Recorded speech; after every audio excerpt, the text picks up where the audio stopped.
में हिंदी मीडियम का रिजल्ट दिन पे दिन कम होता जा रहा है और हाल के वर्षों में आपने देखा होगा कि हिंदी मीडियम का रिजल्ट काफ़ी कम है। जबकि और हम पहले सालों की बात करें इतना रिजल्ट कम नहीं होता था हिंदी मीडियम का। तो हिंदी मीडियम के रिजल्ट कम होने के पीछे क्या कारण है, क्या ऐसी कुछ परिवर्तन हुए यूपीएससी की परीक्षा में, या फिर यूपी जो हिंदी मीडियम के स्टूडेंट है एस्पिरेंट है क्या उनकी रणनीति उनकी तैयारी में कुछ कमी है, जो टीचर पढ़ाने वाले हिंदी मीडियम उनके या हिंदी मीडियम के लिए रिसोर्स है वो उसमें कमी आ रही है, क्या इसमें दिक्कत आ रही है, इसके बारे में चर्चा करेंगे। इसके पीछे क्या कारण है जिनकी वजह से कि हिंदी मीडियम का रिजल्ट खराब हो रहा है और जो कि पहले कुछ सालों तक अच्छा रहा था। ठीक है, तो हम इसके बारे में चर्चा करेंगे और इसके साथ हम ये भी देखेंगे कि हमें हिंदी मीडियम का रिजल्ट इंप्रूवमेंट करना है तो हमें और क्या करना पड़ेगा, इसके बारे में चर्चा करेंगे। आप लोगों को पता है कि अभी लगभग जो रिजल्ट आता है उसमें हर बार हम देख रहे हैं कि हिंदी मीडियम का रिजल्ट लगभग 5% के करीब ही रहता है। मतलब यदि 1000 वैकेंसी मान लो तो लगभग 50 बच्चे हिंदी मीडियम से सेलेक्ट होते हैं।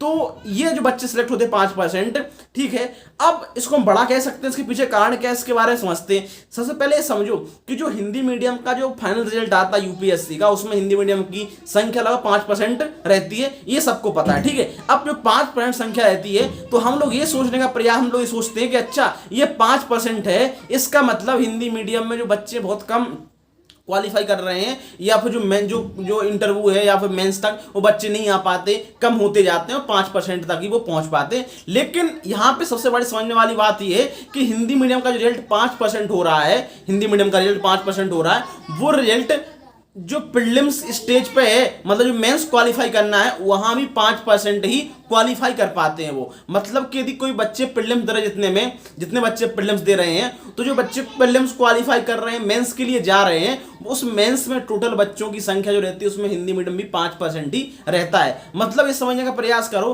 कि जो पहली स्टेज में 5% हिंदी मीडियम के हैं उसी रेशियो में वो लास्ट तक 5% ही बने रहते हैं टोटल में। यदि बच्चों ने हिंदी मीडियम यदि मान लो 10,000 बच्चे प्रीलिम्स क्वालिफाई करते हैं, मेंस के लिए जाते हैं, तो उसमें से केवल 500-600 बच्चे ही हिंदी मीडियम के रहते हैं जो मेंस लिख रहे होते हैं। तो उसी रेशियो में 5% में आप लोग इंटरव्यू में देख लो, इंटरव्यू में 3000 है तो उसका 5% ही रहता है, बाकी जो फाइनल रिजल्ट आता है तो वही रेशियो चलता है एवरेज। तो ये क्या हो रहा है, मतलब एवरेज, मतलब मैं नहीं बोल रहा हूँ कि एक्यूरेट इतना रहता है, लेकिन एवरेज इतना ही माना इतना रहता है। ठीक है, तो अब यदि हम इसको देखें कि हमें यदि यूपीएससी में 5% रिजल्ट आ रहा है, इसका मतलब ये नहीं है कि जो फाइनल रिजल्ट है उसमें ये केवल 5% बच्चे सेलेक्ट हो रहे हैं और प्रीलिम्स अच्छे बच्चे बिला सेलेक्ट होते हैं, ज़्यादा सेलेक्ट होते हैं और मेंस में भी अच्छे आते हैं और इंटरव्यू भी ज़्यादा आते हैं, ऐसा नहीं है। इंटरव्यू जो मेंस की स्टेज है जहाँ बच्चे मेंस देने आ रहे हैं वहाँ पर टोटल बच्चों में जो हिंदी मीडियम का रिजल्ट है वहां भी 5% ही रहता है और उसके अकॉर्डिंगली बाद में 5% चला आता है।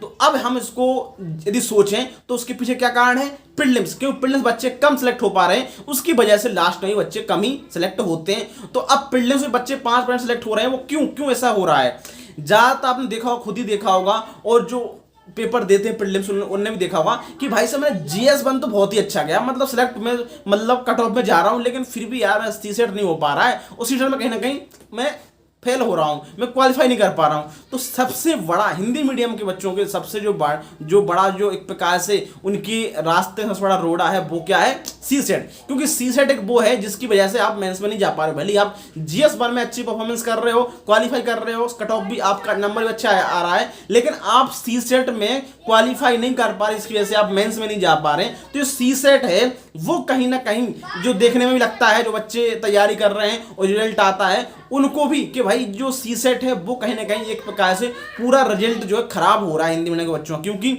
यदि सी सेट में कम सिलेक्शन होंगे स्वाभाविक सी बात है बच्चे प्रीलिम्स क्वालिफाई नहीं कर पाएंगे। तो जब प्रीलिम्स नहीं होगा तो फिर मेंस में भी उसी रेशियो में रहेंगे, तो लास्ट लिस्ट आएगी उसमें भी उसी रेशियो में रहेंगे 5% के लगभग। यदि हमें इसको 5% से ज़्यादा बढ़ाना है, ज़्यादा सिलेक्शन करना है, तो सबसे पहले क्या करना पड़ेगा, हमें सी सेट पर ज़्यादा ध्यान देना पड़ेगा, हमें सी सेट क्वालिफाई करना पड़ेगा। जितनी संख्या में बच्चे प्रीलिम्स क्वालिफाई करेंगे उतनी ही संख्या आपकी मेंस में जाएगी एग्जाम देने के लिए। तो आपका वो जो ज़्यादा संख्या रहेगी तो स्वाभाविक सी बात है कि आपका एक एवरेज जो फाइनल लिस्ट होगी उसमें भी आपका अच्छे तरीके से रिजल्ट होगा ज़्यादा से ज़्यादा। तो उसमें क्या आ रहा है कि आपको प्रीलिम्स करना पड़ेगा। प्रीलिम्स क्यों नहीं हो पा रहा ज़्यादा बच्चों का, कि सी सेट है। तो ये तो सी सेट की दिक्कत आ रही है कि सी सेट में हो रहा है। तो जो हिंदी मीडियम के बच्चे हैं जिनका बैकग्राउंड रहता है वो कहीं ना कहीं सी सेट में इतना परफॉर्मेंस नहीं कर पाते, उनका बैकग्राउंड उस तरीके से नहीं रह पाता, इसकी वजह से वो सी सेट में फेल हो जाते हैं। तो अब यदि हमें हिंदी मीडियम का रिजल्ट सुधारना है, उसमें अच्छा परफॉर्मेंस करना है ताकि फाइनल लिस्ट में भी अच्छी ज़्यादा रिजल्ट आए हिंदी मीडियम का, तो उसमें सबसे जो पहला सबसे हमें कोशिश करनी चाहिए वो है कि हमें सी सेट को ज़्यादा से ज़्यादा क्वालिफाई करें। हम लोग क्या करते हैं, जब तैयारी करने का सोचते हैं, तैयार करते हैं, अरे हम तो सी सेट पर ध्यान देते ही नहीं है भाई साहब। सी सेट पे हाँ ठीक है, हिस्ट्री पढ़ना, पॉलिटी पढ़ना, इकोनॉमी पढ़ना, ज्योग्राफी पढ़ना है भाई, मैथ रीजनिंग का तो नाम लेता है, क्वालिफाइंग है, क्या ही दिक्कत है, वो तो पास ही हो जाएंगे। और वही सबसे बड़ी दिक्कत हो जाती है, क्योंकि हम सी सेट को एक पेपर के नजरिए से देखते नहीं है, हम उसको ये देखते हैं कि वो तो केवल क्वालिफाइंग है, जबकि दोनों पेपर ही इंपॉर्टेंट, चाहे GS1 हो चाहे GS2 हो जो सी सेट है, क्योंकि सी सेट नहीं निकलेगा तो आपका GS1 कुछ मतलब नहीं, भले आप 150 नंबर ले आओ, कुछ मतलब नहीं है उसका। तो हमें दोनों पेपर पे बराबर ही ध्यान देना है, तभी आप जो सी सेट है क्वालिफाई कर पाओगे और आपका प्रीलिम्स भी क्वालिफाई अच्छे तरीके से होगा। तो सी सेट एक ऐसा है जहां पे आपको ज़्यादा ध्यान देने की बात है, वहां पे आपको ज़्यादा ध्यान देना चाहिए। तो यही सबसे पीछे जो रीजन आ रहा है हिंदी मीडियम बच्चों का कि वो सी सेट ठीक से क्वालिफाई नहीं कर पा रहे हैं। जब सी सेट नहीं होगा, प्रीलिम्स नहीं होगा, प्रीलिम्स नहीं होगा तो बड़ी संख्या में मेंस नहीं होगा, तो मेंस नहीं होगा तो इंटरव्यू, वही आपका देख लो उस हिसाब से। तो ये सबसे बड़ी दिक्कत आ रही है। तो यहाँ पे हमें सी सेट पर ज़्यादा ध्यान देने वाली बात है। और सी सेट स्वाभाविक सी बात है, जो इंग्लिश मीडियम के बच्चे हैं उनको ज़्यादा वो एक प्रकार से अच्छा लगता है, उनको अच्छे मतलब कि वो ज़्यादा से ज़्यादा सिलेक्ट होते हैं, उनका बैकग्राउंड भी उसी तरीके से रहता है, तो वो अच्छे तरीके डील कर पाते हैं उसको। मैं यही कहूँगा अच्छे सारे इंग्लिश मीडियम के बच्चे ही बड़े अच्छे तरीके से उसमें करते हैं, हिंदी में कोई क्वालिफाई नहीं कर पाता, ऐसा नहीं है। लेकिन उनका जो बैकग्राउंड रहता है, इंजीनियरिंग बैकग्राउंड के बहुत ज़्यादा बच्चे आ रहे हैं, सिलेक्ट हो रहे हैं, तो उनका मैथ बैकग्राउंड रहता है, टेक्निकल बैकग्राउंड रहता है, तो उनकी जो एक प्रकार से सोचने समझने की क्षमता है, जो IQ लेवल है वो भी थोड़ा अच्छा बढ़ता है, उसमें मैथ रहता है, तो जिसकी मैथ अच्छी होगी तो स्वाभाविक सी बात है उसकी रीडिंग भी अच्छी हो जाएगी, ठीक है, तो कॉम्प्रिहेंशन भी अच्छा हो जाएगा। तो ये क्या है, हमें ज़्यादा से ज़्यादा प्रैक्टिस करेंगे तभी हम इसको ज़्यादा से क्वालिफाई कर पाएंगे, क्योंकि हम किसी व्यक्ति को कोई टैलेंटेड है, हम उसको तभी बीट कर सकते हैं जब हम ज़्यादा प्रैक्टिस करेंगे, क्योंकि एक ही हथियार है जो हमें हराने का, दूसरे को हमें एग्जाम क्वालिफाई करने का, वो है हमें भली इतना टैलेंटेड नहीं है, भली नहीं हमें समझ में नहीं आ रहा, लेकिन हमारे पास ये है कि हम मेहनत करेंगे, हम प्रैक्टिस करेंगे, हम लगातार प्रैक्टिस करेंगे। कोई एक बार करेगा, हम 10 बार करेंगे। जब उतनी प्रैक्टिस करोगे तो स्वाभाविक सी बात है कि आपका भी जो सी सेट है वो निकलेगा, और सी सेट आपका निकलने लगेगा तो आप सोचो, जैसे हिंदी मीडियम के बच्चों का सी सेट निकलेगा ज़्यादा से ज़्यादा संख्या में, तो आपकी प्रीलिम्स में जो भागीदारी है वो ज़्यादा बढ़ेगी, सॉरी मेंस में भागीदारी ज़्यादा बढ़ेगी। अब मेंस में बड़ी से बड़ी संख्या में बच्चे जाएंगे हिंदी मीडियम की। तो अब ये सोचो कि यदि मान लो हिंदी मीडियम में 60% बच्चे यदि 40 मेंस में 40% बच्चे यदि हिंदी मीडियम के रहते हैं और 60% आपके इंग्लिश मीडियम के रहते हैं, तो खुद सोचो ना कि 10,000 यदि मेंस दे रहे हैं, 10,000 में 4,000 बच्चे हिंदी मीडियम के हैं, 6,000 इंग्लिश मीडियम के हैं, तो उसी संख्या में आपका जो फाइनल रिजल्ट होगा उसमें भी होगा। यदि 1,000 वैकेंसी है तो भाई 400 हिंदी मीडियम के होंगे, 600 इंग्लिश मीडियम के होंगे। तो ये क्या है, ये जितनी बड़ी संख्या में आप हर स्टेज में पार करते जाओगे तो वही आपको परफॉर्मेंस लेके चलना है, इसमें कोई दिक्कत नहीं आ रही। आप खुद सोचो, यदि हिंदी मीडियम के बच्चे 5% प्रीलिम्स में आ रहे हैं तो वही आपका 5% लास्ट तक चला आ रहा है। मतलब क्या समझ में आ रहा है हमें कि ऐसा नहीं हो रहा कि प्रीलिम्स में भाई 20% थे तो मैं से 5% हो गए हैं और फिर इंटरव्यू में लास्ट लिस्ट में केवल 1% बच्चे निकले, ऐसा नहीं है। जो 5% प्रीलिम्स में निकले हैं उस बड़ी संख्या के आधार पे, उस एवरेज में, उस रेशियो में, उसी आधार पे आप लोगों को मेंस में दिखेगा, प्रीलिम्स में दिखेगा, सॉरी इंटरव्यू में दिखेगा, और लास्ट लिस्ट में भी उसी एवरेज में आ रहे हैं, उसी रेशियो में आ रहे हैं 5% में। तो अब ये सोचो कि जब 5% रिजल्ट आ रहा है तो आपका रिजल्ट यदि प्रीलिम्स में बढ़ेगा, बड़ी से बड़ी संख्या में आपका मतलब रिप्रेजेंटेशन होगा वहाँ पे, साथ में टोटल में आपकी संख्या बढ़ेगी, तो स्वाभाविक सी बात है कि आपका रिजल्ट में सुधार होगा। तो यही हमारे लिए सबसे इंपॉर्टेंट है कि हम सी सेट में ज़्यादा से ज़्यादा ध्यान दें। और सी सेट में क्वालिफाई करना कैसे है, सी सेट को हमें स्ट्रेटजी कैसे बनानी है, सी सेट के लिए हमें तैयारी कैसे करनी है, इसके लिए मैंने पहले एक वीडियो बनाया था जो सी सेट के बारे में आप लोग यहाँ पे देख सकते हो चैनल पे जाके। तो वहाँ पे मैंने सी सेट के लिए बताया कि हमें सी सेट में मैथ, रीजनिंग, कॉम्प्रिहेंशन किस तरीके से रणनीति बनानी, किस तरीके से हमें उसको सॉल्व करना है, ताकि हमारा जो सी सेट है वो अच्छे तरीके से क्वालिफाई हो और हमारा प्रीलिम्स भी निकल पाए। तो सी सेट के लिए हमारी क्या स्ट्रेटजी होनी चाहिए, क्या रणनीति होनी चाहिए, इसके लिए मैंने वीडियो बनाया था, आप लोग वहाँ पे देख सकते हो। इसके अलावा आप लोगों को सबसे इम्पोर्टेंट है कि आप इसमें नहीं रहो कि भाई यार चलो ठीक है, क्या ही दिक्कत है, सी सेट में नहीं तो निकाल लेंगे, क्वालिफाई नहीं कर ही लेंगे, इस पे नहीं जाना है।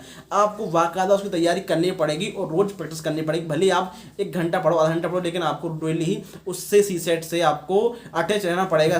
थोड़े रीजनिंग के टॉपिक देने पड़ेंगे, करने पड़ेंगे, क्वेश्चन सॉल्व करने पड़ेंगे, PY को देने पड़ेंगे, मेंस के करने पड़ेंगे, सॉरी मैथ के देखने पड़ेंगे। तो ये आपका तभी होगा। ऐसा नहीं आपको लास्ट में देखना है कि अरे चलो जून में पेपर है अपन देखेंगे वहीं पर मई के टाइम पे, अप्रैल के टाइम पे, तो ऐसा नहीं करना है। आपको बाकायदा एक रणनीति के तहत तैयारी करनी है, जो कि तभी आप उसमें क्योंकि हम बोलते हैं ना हमें किसी युद्ध में जाना है भाई साहब, तो हमें पूरे युद्ध में पूरी तैयारी के साथ, अस्त्र शस्त्र के साथ अच्छी तरीके से हमें जाना है, ताकि हमें कोई भी ऐसा ना हो कि हम मतलब हमें अपनी तरफ से 100% देना है। ऐसा नहीं कि अरे चलो ठीक है यार हो ही जाएगा, प्रीलिम्स में क्या है वो तो क्वालिफाई, ये नहीं करना है। तो फिर स्वाभाविक सी बात है आप पहले ही मतलब वो कर रहे हो कि नहीं होगा नहीं। तो भाई जो बच्चे क्वालिफाई की तो तैयारी करके आ रहे हैं, जो उन्होंने अच्छे तरीके क्वालिफाई अच्छे तरीके से पढ़ा है, तो वो तो फिर क्यों नहीं, वो तो करेंगे क्वालिफाई। और इस तरीके से जो टफ बढ़ रहा है, मतलब धीरे धीरे जो क्वेश्चन पेपर का लेवल बढ़ता जा रहा है सीसेट का, उस पर कैसे ध्यान, मतलब फिर ऐसे थोड़ी ना होगा नॉर्मली। खुद देखो ना आज अभी 2023 पेपर में किस तरीके से कि जो इंग्लिश जो IIT लेवल के हैं, जो उनको भी दिक्कत आ रही है सॉल्व करने में। तो